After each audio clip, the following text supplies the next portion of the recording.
Hi Leo, this is Jeff. Welcome pa sa ating channel. At ito ay yung Daily Gabay Tarot Reading. Kung naka-resonate kayo, comment down. Kung hindi kayo naka-resonate, ibigay niyo po sa iba kasi general reading po ito. This is for you, Leo.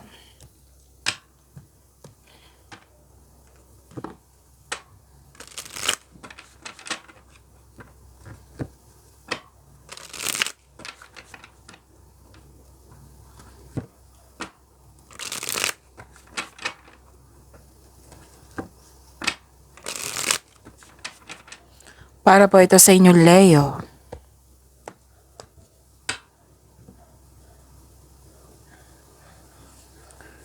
Maraming salamat po sa inyong patuloy na suporta at maraming salamat din po sa mga hindi nag-skip ng ads. Gamitin ang reading na ito bilang gabay lamang. Sa mga hindi po nag-subscribe, subscribe na po kayo at click bell notification para malaman nyo na may bago tayong video. Para sa mga gustong magpa-reading, comment po kayo ng personal reading. Again, comment kayo ng personal reading and check my reply sa comment section.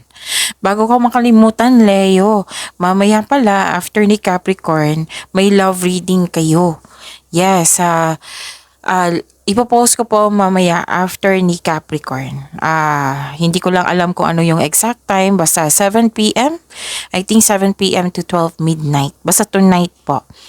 So, that is our second channel. Ipopost ko po siya dito sa Jav Tarot PH. I-click nyo po yung video. Sa baba ng video, may Love Jav subscription button dyan. Click nyo po kung gusto nyo po and i-click nyo po yung bell notification para malaman nyo agad na may bago tayong video sa Love Jav channel natin. Okay? So, from now on, kung interested ka sa love reading, isipin niyo po yung person nyo. Pwedeng loss of connection to, na basta may nangyaring connection, right? So, pwedeng loss of connection, pwedeng maliligaw, pwedeng crush, pwedeng, andyan siya, yung partner mo.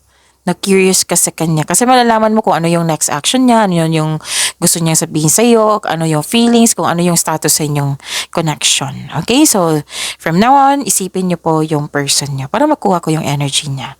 Okay? So, see you tonight. Leo.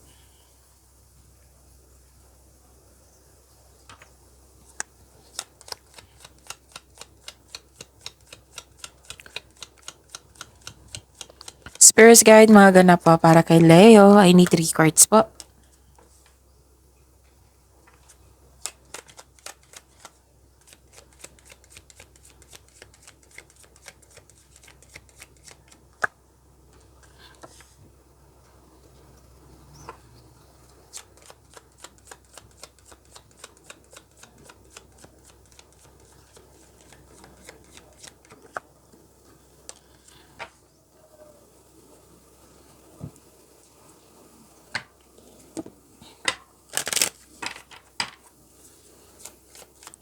Spirits guide, angels, archangels, guardian angels, message pa para kay Leo. I need 2 cards po.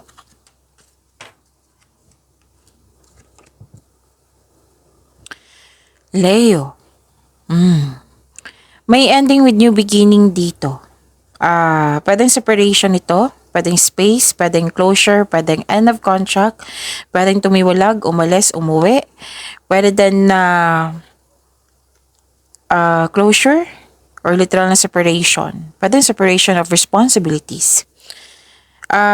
May tao dito na sobrang stricto, mahirap kausap yung concern mo, na nahihirapan, nabibigatan ka, pero the good thing is, tinulungan mo yung sarili mo para i-let go na ito at nagkaroon ng transformation. Ito na yung ending with new beginning. At mag-ingat kayo kasi may tuso madaraya dito. May, anong tawag dito? Rivalry, competition. At may nagsinungaling, may temptation, may tuto sa desisyon, ideas, plano, or tungkol ito sa third party. So, may mapanlinlang na tao, kaya mag-ingat. Mas lumawak yung ambisyon mo sa buhay. 2 card na po na-confirm niyan. May hope and healing dito on personal growth. Nakatanggap kayo ng blessings. Nag-research kayo sa internet para may makuhang learnings and clarity. Yes, and this is hope and healing. So, claim niyo po, Leo. Okay, 3737, inner harmony. Seek inner harmony and balance. Your inner world reflects in your outer reality. And 2525, spiritual insights. Seek deeper spiritual insights. They will illuminate your path forward. Spirit guide, ano po yung energy ni Leo?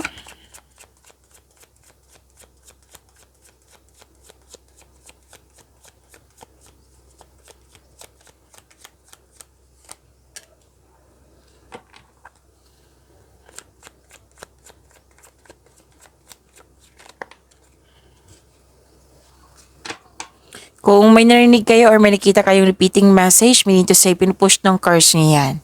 Like for example, nanood kayo ngayon ng May 12 and May 13 na video reading nyo, Leo, dito sa channel. At may napansin kayo na repeating message. Yan po yung pinupush ng cards na kailangan yung bigyan ng atensyon, solusyon at aksyon kung maaari po. So ano yung energy ni Leo? May biglaang pagbabago. So this is new beginning, pagbabago, sudden change. Oo. At nag-clarify din dito from your oracle cards na mas lumawak yung ambisyon mo sa buhay. May biglaang pagbabago ang parating sa financial mo or sa connection mo sa isang tao. Ang darating na pagbabago na ito ay makasuporta sa iyong growth and expansion. So always expect the unexpected. May sikreto na parating which may be shocking. Dalawang card na mismo nagsabi dito, may pagbabago talaga, may changes. Sinimulan mo na yung aksyon, yung matagal mo ng plano, sinimulan ng aksyon, new beginning, this is freedom, this is curiosity, this is new journey, and kailangan na mag-ingat. Oo. Like, for example, gagawa kayo ng konkretong plano para magiging smooth yung tatahakin mo kasi new journey. Okay, so this is a leap of faith. Hindi ka takot sa obstacles. You know you are on the right path. Kumbaga, bahala na. Oo, basta go ako. Ganun. So, wag mag-ingat po sa padalos-dalos na pagpasya. So, kailangan dito yung sinabi ko kanina na konkretong plano. At makinig din kayo sa inyong intuition. So, may nakita ko dito personal and spiritual evolution. Which is sinabi dito sa dalawang card mo.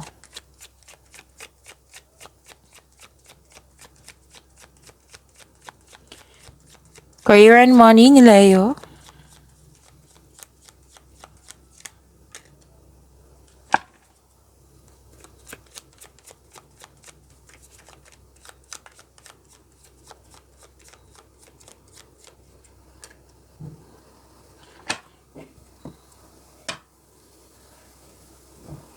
So, career and money niyo po.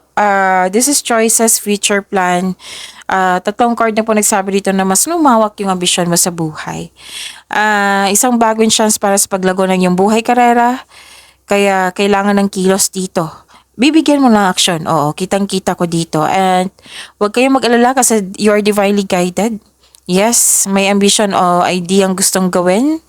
So, another card na nagsabi dito na maggawa ng plano para sa hinarap. Mag-ingat lang po sa pagiging mainipin. So, supportive. May isang tao dito na very supportive sa iyo. Na tutulungan ka ng taong ito para mas lumago yung layunin mo sa buhay.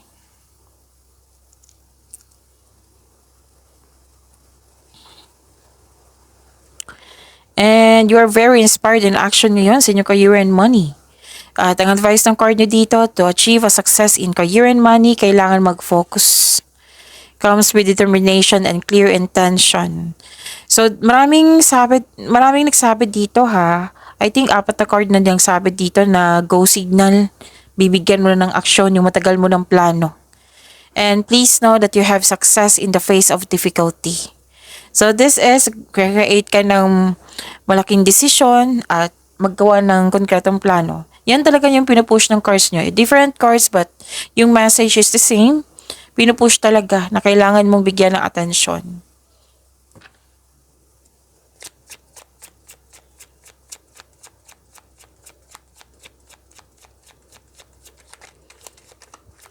Spirits guide, love life, self-love, partnership, and romance ni Leo.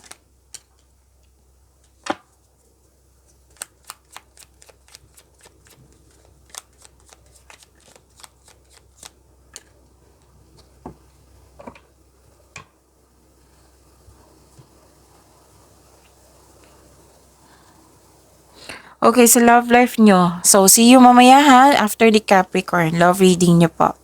Okay, so granted yung manifestation mo, may solid beginning dito. At tsaka,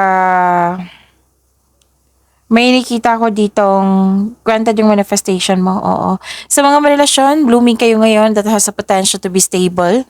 Oo, sa mga single dito, naging practical ka sa buhay romansa, interesado ka lang sa mga stable na at trustworthy. So, ano pa? Okay. So, this is ang sabi kasi dito na mukhang may tampuhan kayo the other day na nag-usap na kayo ngayon. So, sabi ng card dito na accept your mistakes as well sa partner mo or sa isang tao na malapit sa iyo. So, you can successfully let the past go. So, maaari din na bumalik yung past love mo or isang tao na sinaktan ka before at gustong humingi ng tawad sa iyo, mag-put ng closure. So, ito yung sinabi ko kanina na may nakita kong closure. So, seek forgiveness in order to move forward. Yun, pagyamanin niyo po yung blessings sa binigay sa inyo, Leo. See you tonight after ni Capricorn and see you tomorrow. Maraming salamat po.